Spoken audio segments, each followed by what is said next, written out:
രാവിലെ 7:30 മണിക്ക് ഇവർ ഒരു മലയാളി 32 വയസ്സുള്ള ഒരാൾ പാൻറ്റും ബ്ലാക്ക് ഷർട്ട് ഒരു പാൻറ്റ് ഇട്ടെടുത്ത് വന്നിട്ട് പണിയെടുത്ത് പറഞ്ഞ് ആലഞ്ചേരി കൈതാടിയിൽ മുസ്ലിം പള്ളിക്ക് സമീപമുള്ള ബിൽഡിങ്ങിൽ കൊണ്ടുപോയി. നമസ്കാരം, ട്രൂത്ത് വിഷൻ ന്യൂസിലേക്ക് സ്വാഗതം. കൊല്ലം അഞ്ചലിൽ അന്യസംസ്ഥാന തൊഴിലാളികളായ രണ്ടുപേരെ ജോലിക്ക് വിളിച്ചു കൊണ്ടുപോയ ശേഷം പണവും മൊബൈൽ ഫോണും മോഷ്ടിച്ച് കടത്തിയതായി പരാതി. कान पे ब्लूटूथ है। वो आदमी वो चंदामुख से ऑटो से हम लोग को लेके गया था। चंदामुख में ऑटो बुलाकर ऑटो में बैठा कर लेके गया था। उधर हम लोग को छोड़ा है, हम लोग को बोला है इधर काम है, इधर काम करो। इधर काम कर रहा था, वो भी उधर खड़ा था।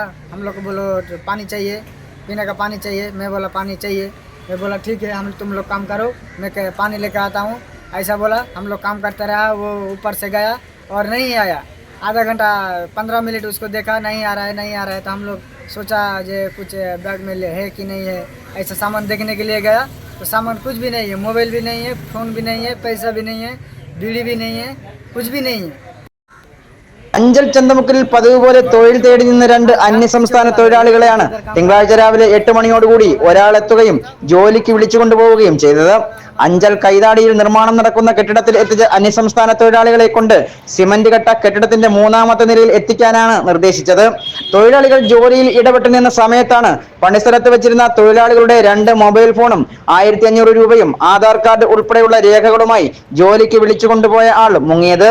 സംഭവത്തിൽ അഞ്ചൽ പോലീസിൽ അന്യസംസ്ഥാന തൊഴിലാളികൾ പരാതി നൽകിയതിന് ഇവർ ഒരു മലയാളി 32 വയസ്സുള്ള ഒരാൾ പാൻറ്റും ബ്ലാക്ക് ഷർട്ട് ഒരു പാൻറ്റ് ഇട്ടെടുത്ത് വന്നിട്ട് പണിയെടുത്ത് പറഞ്ഞ് ആലഞ്ചേരി കൈതാടിയിൽ മുസ്ലിം പള്ളിക്ക് സമീപമുള്ള ബിൽഡിങ്ങിൽ കൊണ്ടുപോയി.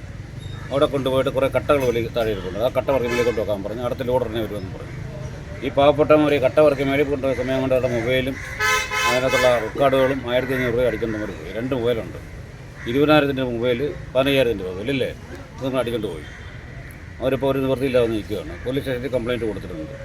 പ്രദേശത്തെ CCTV ദൃശ്യങ്ങൾ ശേഖരിച്ച് പ്രതിയെ പിടികൂടാനാണ് അഞ്ചൽ പോലീസിന്റെ ശ്രമം. Truth vision news, Anchal.